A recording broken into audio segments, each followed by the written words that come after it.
In 6 chapters. And the chapter headings are, chapter 1 is called No God in Hong Kong. Chapter 2 is called Finding the God-Shaped Hole in Atlanta.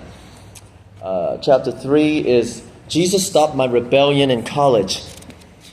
4, 7 Lonely Years During Seminary. 5, Marriage, Parenthood, Pastoring. And the last one, I don't know what it's called, but should be wrapping up by 9 o'clock. Just kidding. All right, so chapter 1, No God in Hong Kong. Ezekiel 34:11 says, I myself will search for my sheep and look after them. So God searched for me and brought me to America like this. My mother was a beautiful young woman. Problem was, her mother treated her like Cinderella's evil stepmother. So mom, from an early age, hardened her own heart to keep from being hurt so much. Her family was poor. So mom would climb through the landfill looking for useful items for the house. Well, one day her class was on a field trip to the countryside. Of course, mom didn't have the money to go. And her classmates rode through a landfill. They looked out the bus window and saw my mom, their classmates, digging through the piles. That event left such a mark of shame in her that she promised herself she would never be poor when she grew up, whatever it takes.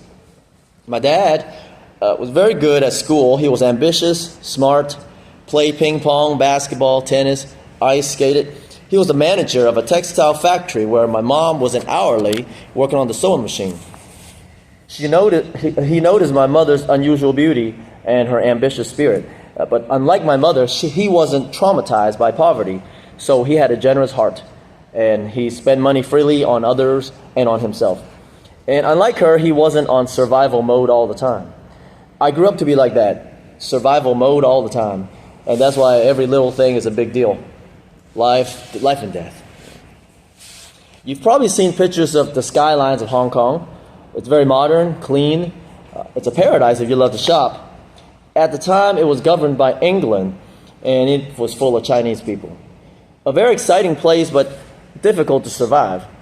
Millions of people, imagine, just stacked up on top of each other in high rises. Everything was limited. So limited space just to go to high school. You had to test better than half of all your classmates. Limited jobs in order to get a job. You had to be more amazing than everybody else. And it was not unusual for men and women to work 70 or more hours a week. So I learned to be competitive. There were very few churches in Hong Kong, and most people just didn't have time to think about God even existed. In 1987, I was 7, and my parents were deciding on what to do. Everybody on the island knew that in 10 short years, China was reverting back to Chinese control.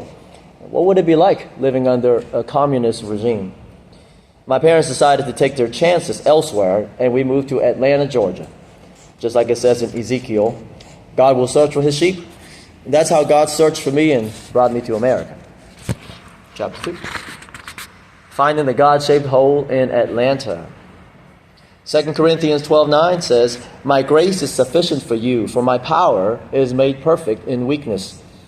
Here's when I first heard about grace, which is something good someone gives you that you didn't earn.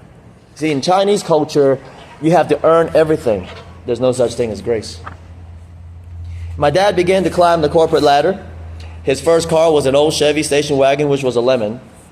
But soon that Lemon became an Isuzu Trooper and then a Jeep Grand Cherokee. My mom focused on education for herself and us kids.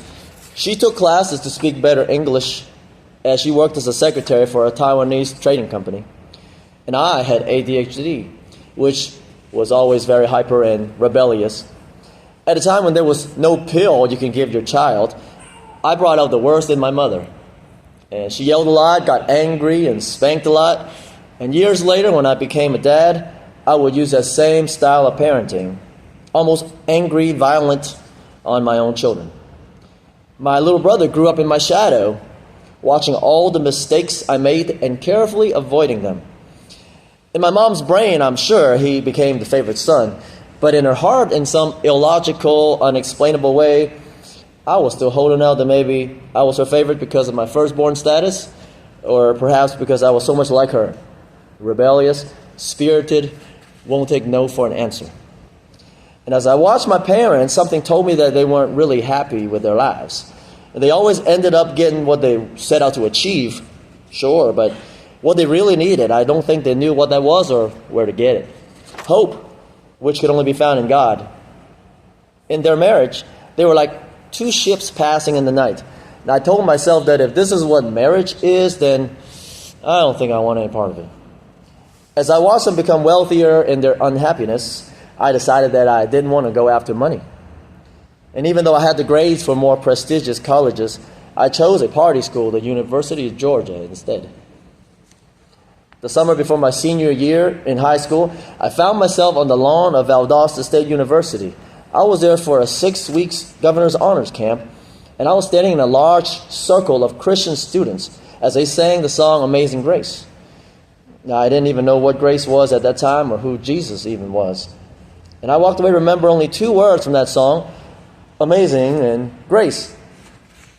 So, like 2 Corinthians says, God's grace is sufficient and His power is made perfect in weakness. God has something to give me that I could never earn. God was teaching me to let go of my Chinese culture of perfectionism. It is not true. Life is not about competition. Chapter 3. Jesus stopped my rebellion in college. 1 Corinthians 2:14. The natural person does not accept the things of the Spirit of God, for they are folly to him, and he is not able to understand them because they are spiritually discerned. So in this chapter, this is where I start my spiritual journey. I decided that if money wasn't going to make me happy, I would find it in the spiritual realm. I started reading all kinds of books like Dalai Lama, which is Tibetan Buddhism, Native American shamanism, Jewish Kabbalah, which is mysticism, anything I could get my hands on. I was briefly part of the Baptist College Union, and this was my second encounter with God. One of the counselors would meet with me regularly in the dining hall, and he would tell me about Jesus. Christianity briefly came into my life and left again. About this time, I became close friends with one of my family friends who was in our house all the time, and she started showing interest in me. She saw my fights with my mom and felt that my mother's overbearing and controlling methods was not making the relationship any better. This friend Janice saw how I yearned to find my own way, and that my parents' way of pursuing financial freedom was not working for me. So we started spending a lot of time together, and she would come to my college campus to see me, and our friendship soon became sexual. Janice was sometimes so sweet to me, so encouraging and brave, and at other times she was the devil incarnate. She would criticize me in one breath with so much venom that my knees would quiver and threaten to buckle out from under me. Much later, after we separated, she told me she had bipolar disorder and that her new meds were helping her a lot. But while we were together, I really enjoyed being with Janice. I was the bookworm with no street smart, and she was the life of the party. We went to clubs and partied until they played the closing song, and they turned up all the lights. If you know this song, you probably know where I was partying. It goes, doom, doom, doom, doom, doom. Good night, sweetheart. Well, it's time to go. Doom, doom, doom, doom, doom. And when Janice found out that I was into Christianity, she bought me my first Bible, though she wasn't a Christian herself.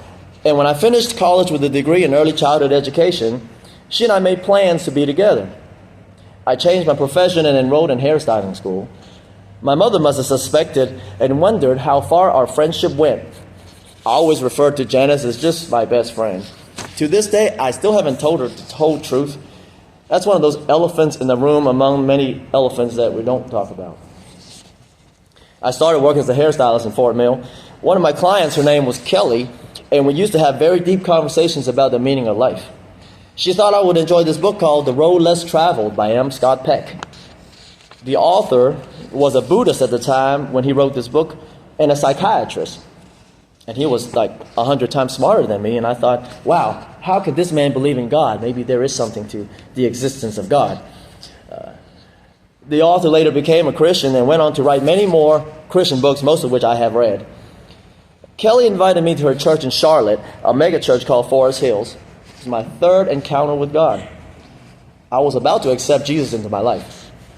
One day, Janice and I was in our neighbor's house, and we opened up the newspaper and showed us that their former church, the Rock Hill First Wesleyan, was celebrating their 100-year anniversary and asked if we wanted to go.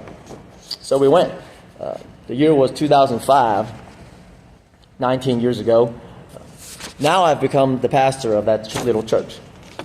So just like it says in 1 Corinthians chapter 2, the natural person cannot accept the spiritual things of God. During this very spiritual chapter of my life at the Wesleyan Church, I accepted Christ, was baptized, and began to serve Him there. Chapter 4. 7 lonely years during seminary. Matthew 6:8 says, your Father knows what you need before you ask Him. When I finally gave up trying to run my own life and give God a try, everything started falling into place. Once I was at the Wesleyan Church, I stopped looking for the truth in the other religions. I found that Christianity were different than the Christians were different than other types of people. They had this incredible amount of love for even strangers that was impossible to explain.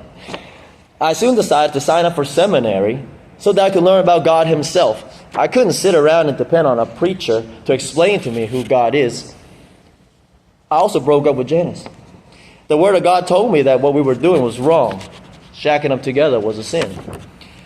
She had stopped coming to church anyway and didn't want much to do with Jesus.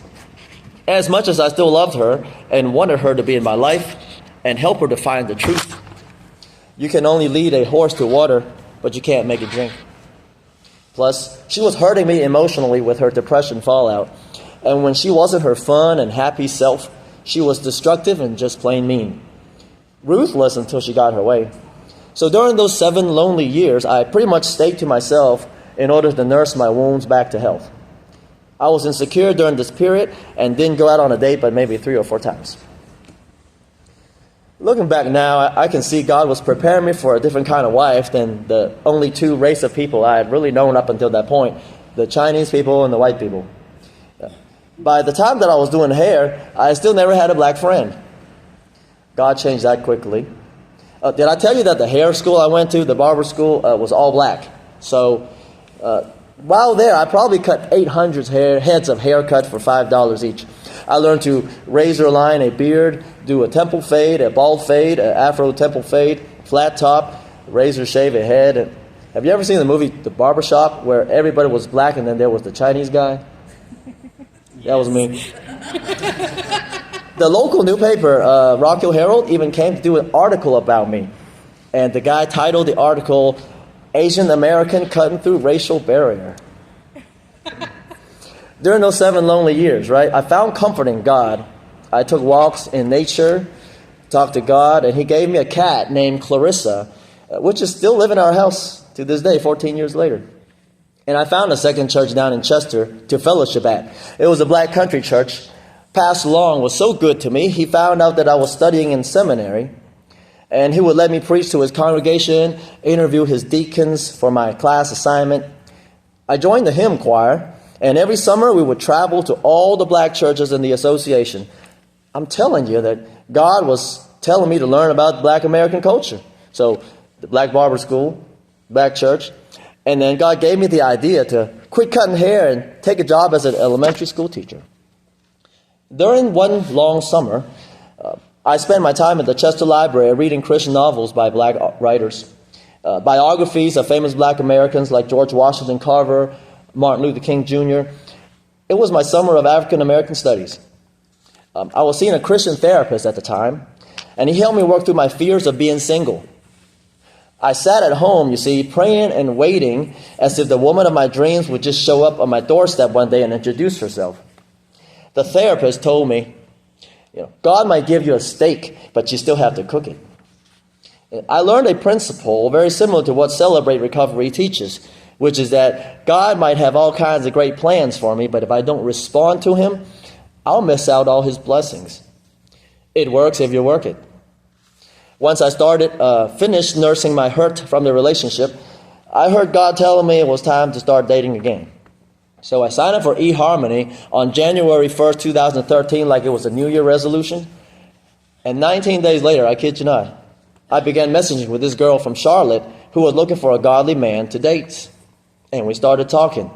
Now, after 2 months, we finally saw each other face to face. And after 6 months, I presented her with a diamond ring, and she said yes. Her name's Keisha, and you probably met her over dinner. She's sitting right there in the back there. Hola, mi amor, te amo. Like it says in Matthew 6:8, the Father knows the things you need before you even ask Him, right? She's proof that God's got your back better than you. If I could have written an ad for the perfect woman I thought I needed, I couldn't have done better than the woman that God presented me with. Chapter 5, marriage, parenting, and pastoring. Psalm 37:8 says, refrain from anger and turn from wrath. Do not fret, it only leads to evil. Let me tell you how I discovered that I had an anger problem. So I took Keisha up to Iowa to meet my parents, and they were very nice to her and seemed genuinely happy for me to have found someone. I had heard horror stories about the old school Chinese parents type who would disown their child for bringing home a fiancé who wasn't Chinese. None of my darkest fears actually happened. Our wedding had 120 guests. It was a mixture of black culture and Chinese culture. If you've been to a black wedding already, then you probably experienced some line dancing and some loud laughing. You've probably never been to a Chinese wedding. We have an ancient ceremony called a tea ceremony where the bride and groom actually gets down on their knees and pour tea for the parents. And then the parents would present us with a little red envelope containing money. My parents were shocked to see it. My mom was moved to tears. Our first baby was a son. He was colicky and he wouldn't let me soothe him. Our second baby was a girl who proved to be much easier. I soon realized that my son was a genetic carbon copy of myself in terms of his temper, his disobedience, his hyperactivity. He would bring out the worst in me, just like I did my mother. When I yelled at him, it was like I was yelling at myself. By the time he was 5, I began to admit that I had an anger problem. See, one summer, we had sent him to the Wesleyan Church Kids Camp up on Victory Mountain, and I went along as a counselor. I quickly began to notice how nicely the other dads spoke to their children. I came down from the mountain with a vision from God that I had to change. I want the kind of relationships those dads had with their sons. I made some changes, and they lasted a few months. I would try to make the changes again, and they would last another month. Always, I went back to being the mean and angry dad that I had been. At church, I'd become the pastor now. Everyone could tell that I had an anger problem. It wasn't like I was trying to hide it. Sometimes I would even preach about my anger problem from the pulpit. My wife said that my anger was mostly concentrated on the son, while the daughter got special treatment. I couldn't see that at first what she was talking about, but then later as they began to grow older, I did see. And since I couldn't change the way I yelled at my son, there was only one thing left to do to make the situation more fair. I started yelling at my daughter with more violence. Just like it says in Psalm 37, refrain from anger, it only leads to evil. It's not right for me to hurt my children with my anger. I kept struggling with my anger problem until I discovered Celebrate Recovery. All right, chapter 6. CR came to my rescue. Jeremiah 29:11 says, for I know the plans I have for you, declares the Lord. Plans to prosper you and not to harm you. Plans to give you a hope and a future. In this last chapter, I'm so comforted to know that God includes even my mistakes as part of His will for me. Last year, my best friend had suggested that we bring CR to our church, so we changed our Tuesday night meetings into a CR format, and I quickly began to grow as I accepted the new culture. This recovery culture was very different from the church culture. You know, the common church culture is where most families put on their Sunday best before they show up at church. Best clothes, best smiles, best foot forward. And as a result, most of your friends never find out what kind of struggles you have at home. You find it difficult to get the sympathy and the support you need because you don't want to blow your cover and come out of the closet about anything. In the recovery culture, the first thing that comes out your mouth is your name, and the second thing is your brand of addiction. Hi, my name is Eugene, and I struggle with codependency, anger, and discouragement. I just have a lot of fears, I am afraid to confront people when they steamroll over my rights. I'm afraid to say no when I'm voluntold to do something. In recovery culture, I learned that there is one common addiction that plagues all human beings, and it's called sin. Church settings can sometimes be a high judgment zone. In recovery, it's supposed to be a no judgment zone. In sharing groups, I confessed about my struggles, and it was such a relief to be able to describe my struggles out loud week after week. During open share, it was an opportunity for me to rehearse out loud how I plan to change and be different. So after several months of confessing and hearing about other people's struggles, I started to see change in me. Hearing others' struggles were so powerful because it convinced me that if my friend over there, who was able to overcome his demons, and they're just exactly like mine, then I too have the hope that I can change. And for someone like me who was afraid of so much, God gave me the idea to face the fear of death first. That's right. I got the idea that I wanted to ride screaming fast down the road on 2 wheels with no cage of protection around me in case I fell off. And the idea came through my son. So one summer, he said these innocent 5 words, "Dad, I want a dirt bike." Funny that how I once had this dream when I was in high school. I even had taken the classroom portion of the motorcycle safety course. My wife also had taken the same course in Pennsylvania. But that's all it was back then for the both of us. It was just a dream never realized. But this time the dream was so hot that I would stay up watching YouTube night after night on anything I could about motorcycles. I was afraid that if getting a motorcycle would just be another toy and that I would get bored with it after a while. I've had all sorts of dreams that I have started and never finished. And then, if I bought a motorcycle, they would just sit in the basement, collect dust, and be a beautiful $5,000 coat rack. And for a Chinese person, that is the dumbest thing you can think of. See, my people prided themselves on doing the smart thing. We only did dumb things as a result of uncalculated risks or by accident, never on purpose. Risking your life when you have 2 kids under the age of 10 had to top every dumb thing I had ever done up to that point.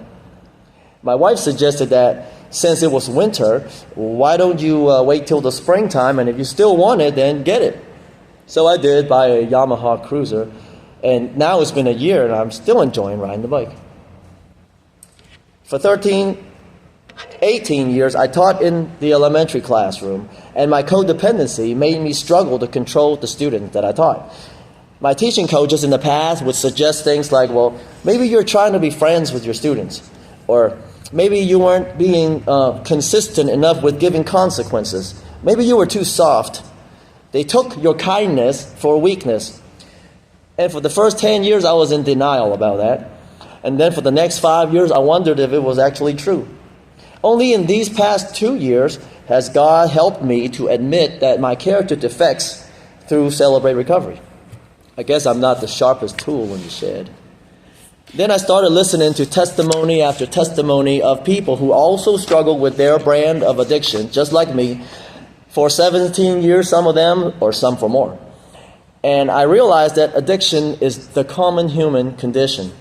There's no normal Christians who don't need recovery. The normies in church all over America have addictions too, but they're just in worse shape than us addicts because they aren't even aware of it. They are believing in a lie that the devil wants people to believe in, that you are essentially a good person. Well, forgive me, I'm about to burst your bubble, but the essentially good person is not going to get you into heaven. Because, you see, our God is not essentially good. He is absolutely good. And He cannot stand to be in the presence of sin, not even an teensy bit. So, even if you're wonderfully amazing like Mother Teresa, even if you've only committed an teensy bit of sin, unless you're covered by the blood of Christ, which has the ability to make you white as snow, you too will be rejected at the gates of heaven. That's guaranteed. A few months ago, my wife signed the whole family up for a parenting class called Strengthening Families Program. When you arrived, they fed you so you could eat together as a family. Then the parents go off one side and do a lesson while the kids go off to learn a lesson. And at the end, we come back together to do an activity practicing on what we just learned that night.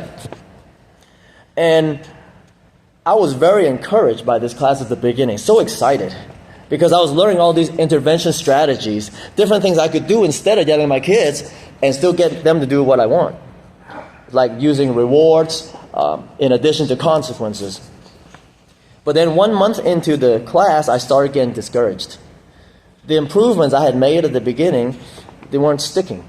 I was regressing back to the old ways. I told Roger, maybe I have a cultural problem, you see. In my culture, honoring your parents is the number one commandment. If your child is disobedient or disrespectful, you have the right to get angry at them. In the Chinese culture, we don't reward you in order to do something good. You're just expected to. And Roger said, well, no, I think spewing angry wrath at your children is just plain sin, and you're just going to have to fight the flesh in you forever. And my jaw just about dropped to the floor because it was true. It doesn't matter if I wanted to couch the problem in an elegant package, it's still the same dirty sin. And so you can see, even 2 years after recovery, I'm still struggling with denial. It looks like I'm making no progress sometimes. The farthest I've gotten is the 9-month chip. And if you've noticed, I kind of stopped picking up chips for a month or two because it's too embarrassing coming back in here every Thursday night to get another blue chip. But actually, I am making progress. Baby steps. Every passing month, I'm doing a little better in self-control. The bigger progress is that I'm becoming less fearful and less codependent. Nowadays, instead of hanging back, scared of failure, I engage in battle. In my classroom, I've become a yeller. Some days, I have yelled so much that I come home with my voice scratchy. Whereas before, other teachers would hear the noise from my students carrying on inside my classroom behind a closed door. Now, they can also hear me yelling fiercely at the top of my lungs. But what's so great about recovery is that there is no deadline. God is giving you all of your life to get well. One particular CR principle that has helped me a lot with my impatience and discouragement is one day at a time. In the past, I would be a coward. If I couldn't see myself achieving success within a short while, I would just give up and quit. I didn't want to try at anything that I might ultimately fail at because that would make me look bad. Well, how about failing at the same thing for 17 years, like I did in the classroom? And if you've been burned before, whether it's mistakes you've made or people who has hurt you, your wound may have healed physically, but mentally, you're left with the trauma pains and the fears. You've lost courage because you don't want to go there again and possibly get burned again. With my failures in the classroom, God has allowed me to get burned again and again and again. When I walk my class of students down the hall and they're playing, shouting, chasing around, everybody who passes by knows that the students are winning and I'm losing. The principle shows you how my principle would show me how low my scores were. The world would tell you that you're no good. But you must go back to the Word of God because He is the only one who will tell you the truth. And those whom God has placed in your life, who follow Him and who speak His truth. One person like that is my wife. On the one hand, she'll tell me my flaws. And when I want to be in denial, she'll show me what I really look like, the good, the bad, and the ugly. But most importantly, she keeps on believing in me. Every time I'm at the point of giving up, she refuses to let me. And because this one person still believes, I'm able to push on through. And no matter how bad a day I've had or how badly I behaved that day, sometimes so badly I wonder if she will still love me the next morning. But every next morning, her love was still there. And failure has been a blessing to me as well because it's forced me to admit my brokenness. Now I feel so broken that I'm almost at the point of no longer being afraid to fail. This past year in 4th grade has got to be the absolute worst year I've had. And that's a relief. You say, what? Yeah, I feel relieved because as much as God has taught me this year, there are dozens of new things I'm going to try next year. I know that next year will be better. So rock bottom is behind me. From here, I got nowhere else to go but up. Just like Jeremiah 29 said, "For I know the plans I have for you, plans to give you a hope and a future, a good future." So hang in there. In closing, I'm going to say, if you're like me and you're feeling sick and tired of being sick and tired, if you've done with being at the bottom and you're ready to make a change, then there are two things I want to urge you to do. One is to ruthlessly pursue God's will for you. God has something better for you. He has a cure. He promises to make you whole, but you have to put in the work. Come to meetings, confess, share, join a step study, read your Bible at home, go to church on Sundays. Build yourself a circle of accountability partners. Find yourself a sponsor. Nobody's going to knock on your doorstep and say, "Hi, God has sent me to be your sponsor." You've got to ask someone. And if they say no, maybe they don't feel like they're a good fit for you, or no, they're sponsoring too many people at this time, then go ask someone else. Don't give up. If you say, "Well, this is too much work, I'm going to quit trying to change," well, then you're going to be guaranteed that you're going to stay at the bottom. And lastly, enjoy the ride. Change is painful. Admitting your defects is super painful. But you have to do it. You have to cover those miles. For example, it takes 25 minutes for me to drive to work every morning. But I've discovered that doing it on 2 wheels is a whole lot more fun than on 4 wheels. But you do what you have to. You get creative. If you have to go through those trials and tribulations anyway, because God is using them to make you into the image of His Son, well, then at least have fun while doing it. Thanks for listening.